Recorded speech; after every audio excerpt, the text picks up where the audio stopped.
Eu sou mais uma vez o evangelista Wander Rodrigues de Oliveira. Saúdo a todos com a paz do Senhor Jesus. Para quem não me conhece, eu sou o evangelista Wander Rodrigues de Oliveira.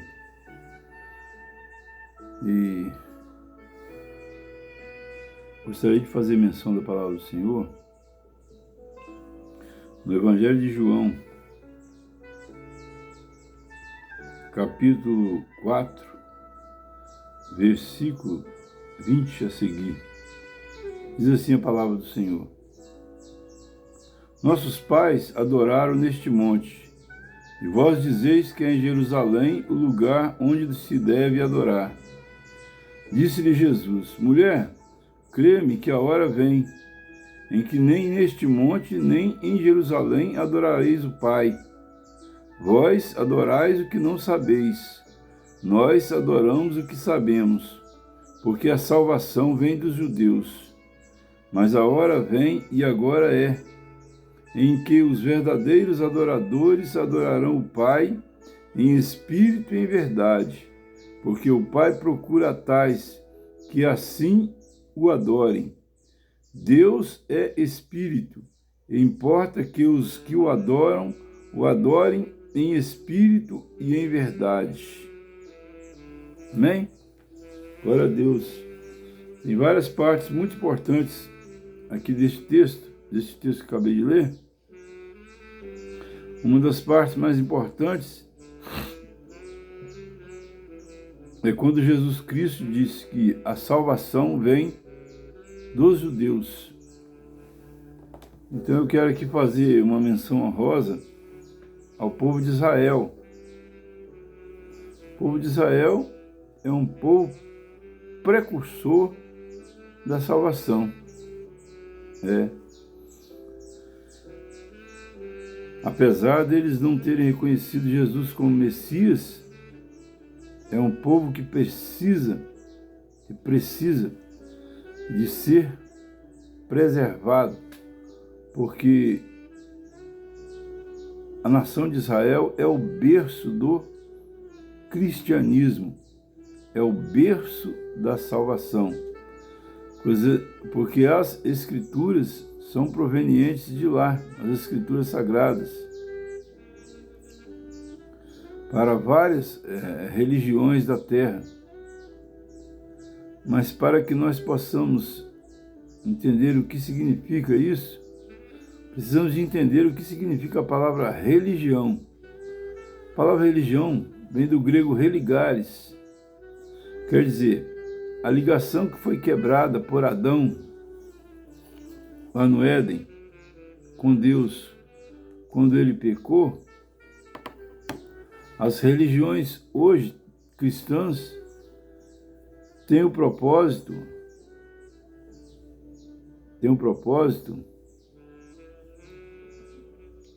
de religar o homem a Deus. Por quê? De Deus é proveniente todas as coisas. Se nós respiramos, foi Deus que fez o ar que nós respiramos. Se nós tomamos água, foi Deus que fez a água que nós bebemos. Se nós vestimos roupas, as roupas vieram do algodão ou de outras matérias-primas, mas de todas provenientes da terra. Pé de algodão, quem fez as plantas foi Deus. Se nós moramos numa casa, a casa é feita de tijolo, o tijolo é feito de barro, o barro foi Deus que fez. Então todas as coisas foram feitas por Deus. O homem apenas manuseou e administrou os bens que Deus entregou nas suas mãos e depois comercializou. Então vejamos bem, o trabalho do homem é apenas o aperfeiçoamento, não o aperfeiçoamento, mas o uso da obra-prima, da matéria-prima que Deus nos deu para fabricarmos as coisas que são necessárias à sobrevivência do ser humano. Mas tudo vem de Deus, e tudo precisa de ser para a honra e a glória dele, porque foi ele que fez. Mas vejamos bem, o Pai procura os verdadeiros adoradores que assim o adorem em espírito e em verdade. Foi isso que Jesus Cristo respondeu para a mulher samaritana que anteriormente havia reconhecido ele como profeta. Ela disse: eis que tu és um grande profeta. E devido a ela notar que ele tinha grande autoridade, ela fez uma pergunta a ele: onde é o local certo de se adorar? Na Judéia, em Jerusalém ou na Samaria? E Jesus Cristo respondeu: dias virão, e agora é, em que o Pai procura os verdadeiros adoradores, que assim o adorem, em espírito e em verdade. O que eu acredito que Jesus Cristo estava querendo dizer com isso? Deus não se importa do local onde ele é adorado. As pessoas que precisam de algo material, algo visível com os olhos carnais, para crer que Deus está aqui neste lugar, está ali naquele lugar, infelizmente, essa pessoa é incrédula. Porque Deus, ele é invisível, mas real. Com Deus, as coisas são diferentes. No mundo material, nós precisamos de ver para crer. Como no caso, por exemplo, de um advogado, ele não pode falar uma coisa que ele não possa provar. Então as pessoas precisam de ver para crer naquilo que ele está falando. Mas no mundo espiritual é diferente. Não precisa de crer, de ver para crer. Precisa de crer para ver. Ver o quê? Ver as bênçãos chegando. Então, é preciso que nós entendamos que Deus, ele é Espírito. E nenhum ser humano nunca pôde ver a face dele, com algumas exceções raras citadas na Bíblia. Porque ele disse que qualquer um que visse a face dele morreria. E realmente é verdade. Uma vez eu estava orando, sozinho num certo lugar escuro, isolado, deserto, e eu falei com Deus assim: Senhor, eu não quero o Espírito Santo, eu não quero Jesus aqui, eu quero o Senhor aqui neste lugar. Eu acabei de orar e comecei a tremer, senti que ia morrer. Daí eu gritei, falei: não quero, muito obrigado, não quero mais não, quero não. Ninguém pode ter um contato direto com Deus. Porque se tiver um contato direto com Deus, ele morre, porque Deus é muito grande. É infinitamente superior àquilo que qualquer pessoa possa imaginar.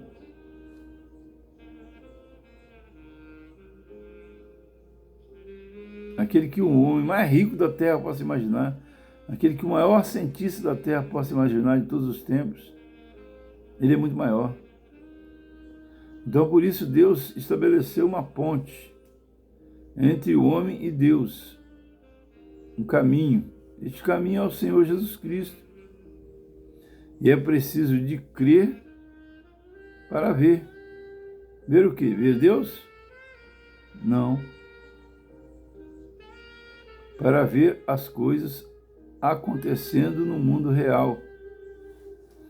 As coisas, antes de acontecerem no mundo real, elas são decididas no mundo espiritual por Deus.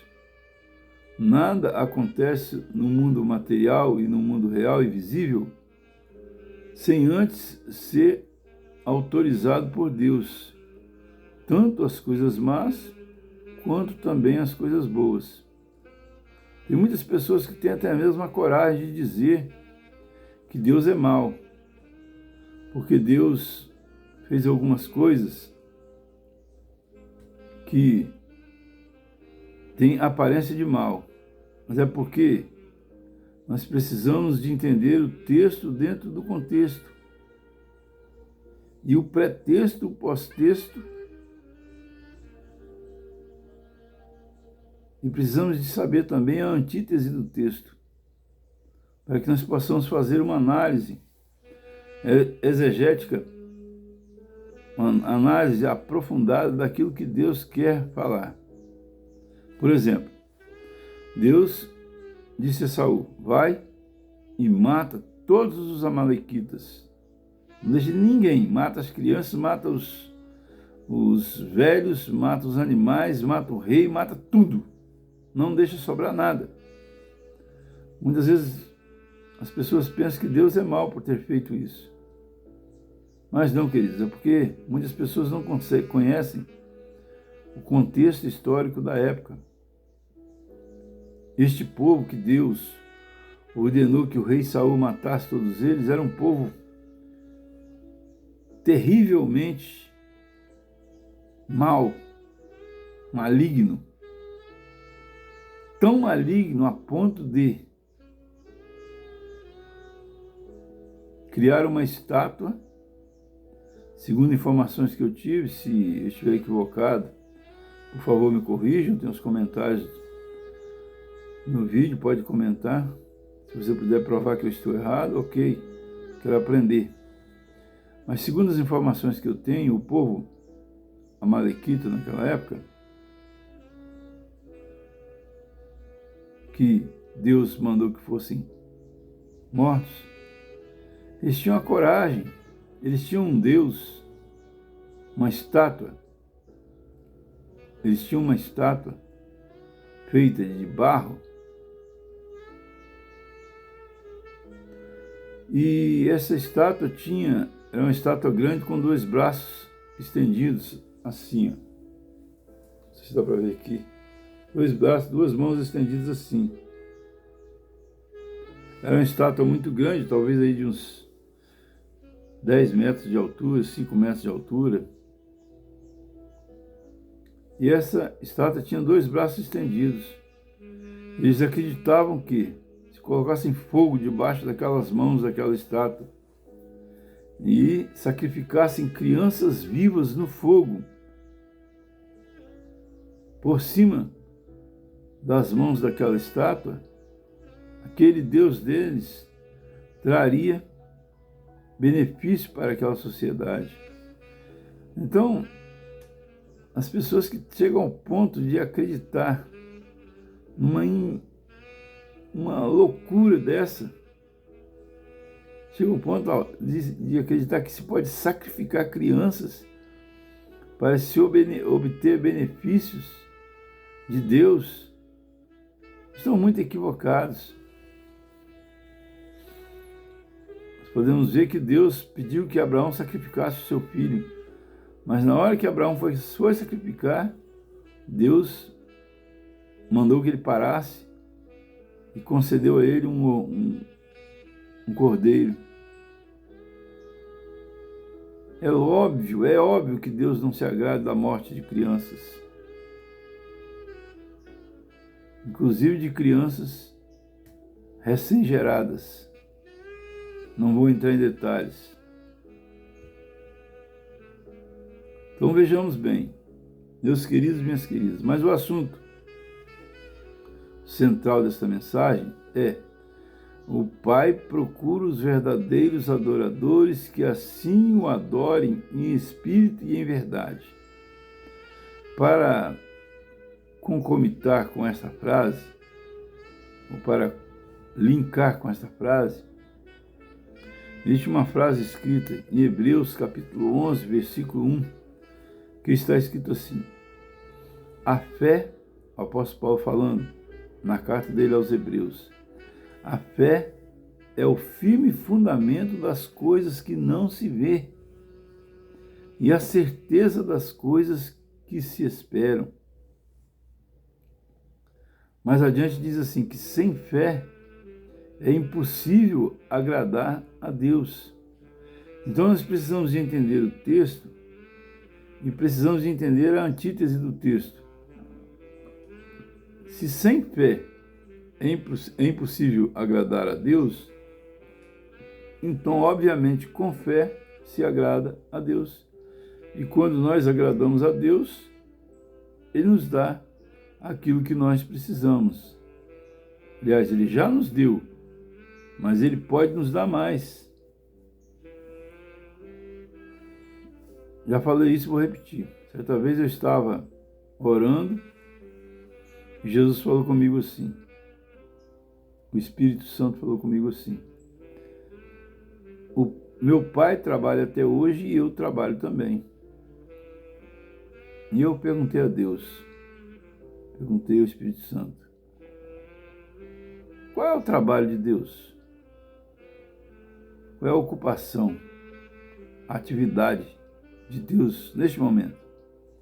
E ele respondeu para mim: o trabalho de Deus é criar.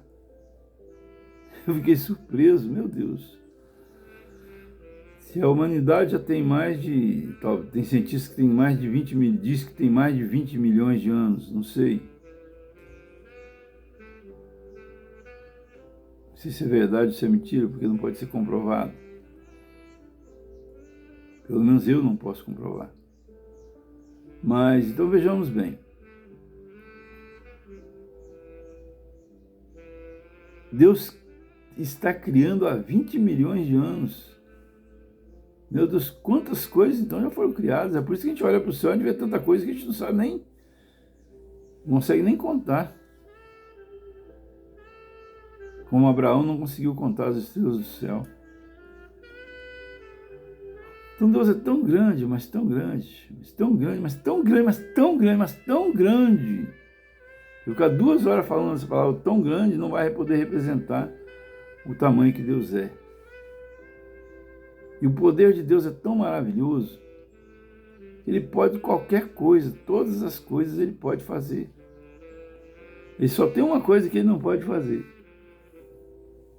atender a oração de um incrédulo. Ele pode, mas ele não vai fazer.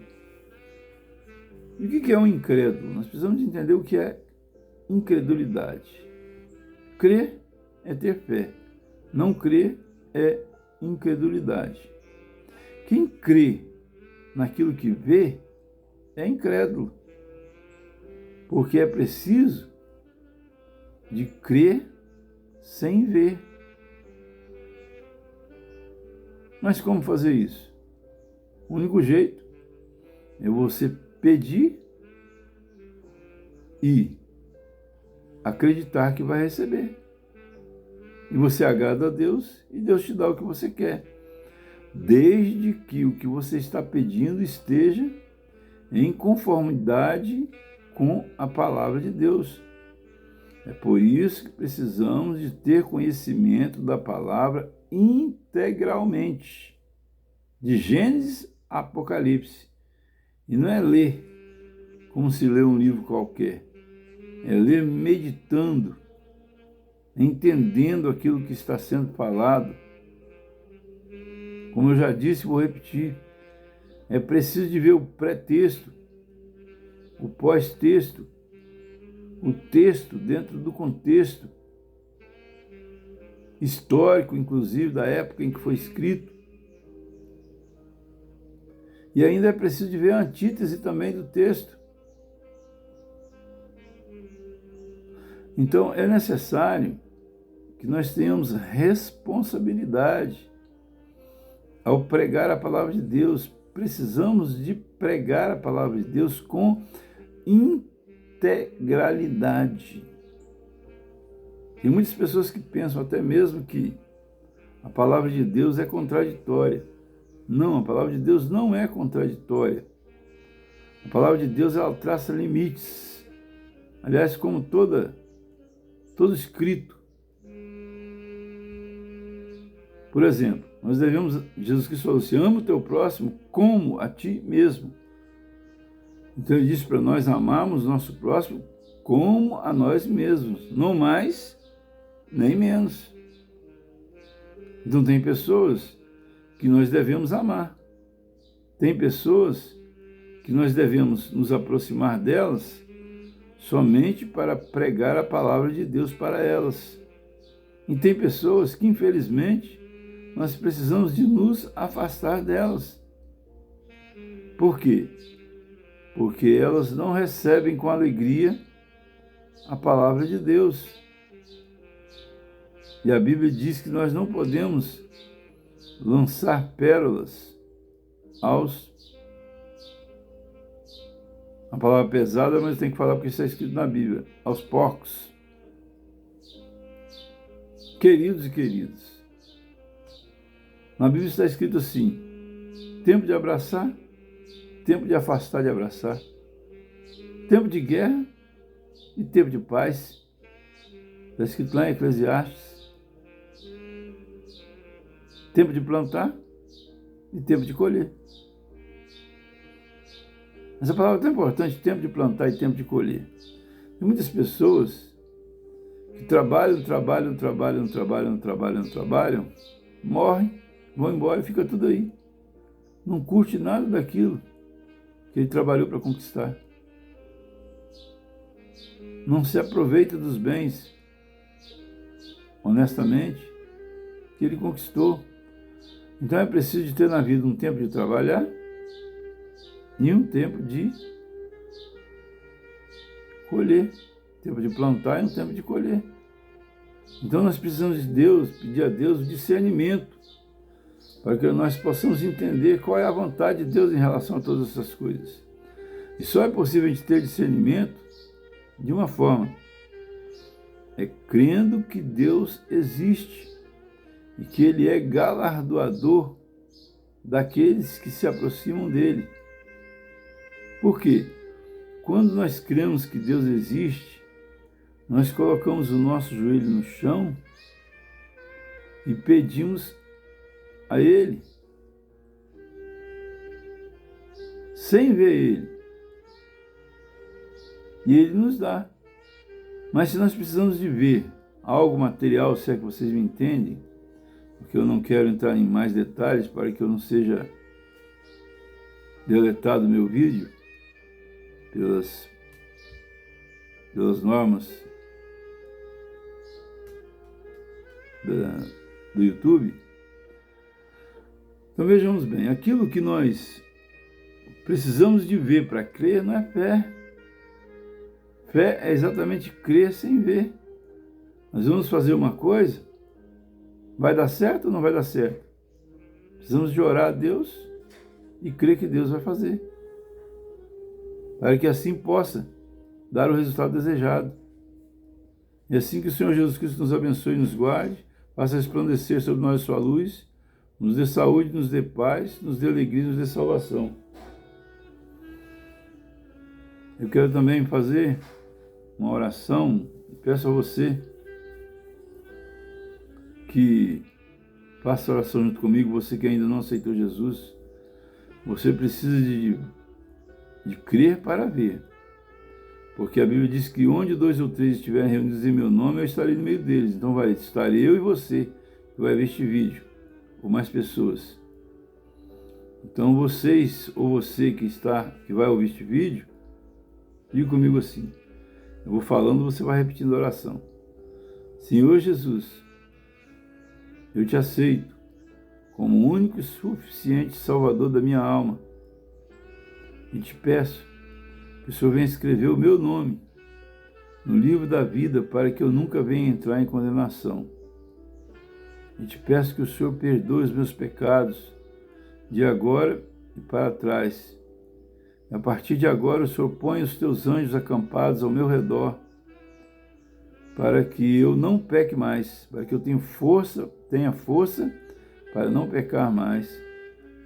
E te peço, Senhor Jesus, que o Senhor escreva o meu nome no livro da vida, para que eu nunca venha entrar em condenação. Amém? Você que está do outro lado aí, diz amém. E eu agradeço a Deus por essa oportunidade maravilhosa de poder pregar a palavra dele. E solicito a todos que vão ver e ouvir este vídeo que multiplique para o maior número de pessoas através do WhatsApp, Instagram, Facebook, X, YouTube e de todas as formas possíveis. E também faça inscrição no meu canal, acione o sininho, acione todas, para que o YouTube possa valorizar o conteúdo e fazer a multiplicação, a promoção deste vídeo para que mais pessoas possam ser alcançadas pela salvação que há em Cristo Jesus, nosso Senhor, o verdadeiro caminho que o Pai nos consagrou. Amém? Assim agradeço a todos a oportunidade em nome do Senhor Jesus.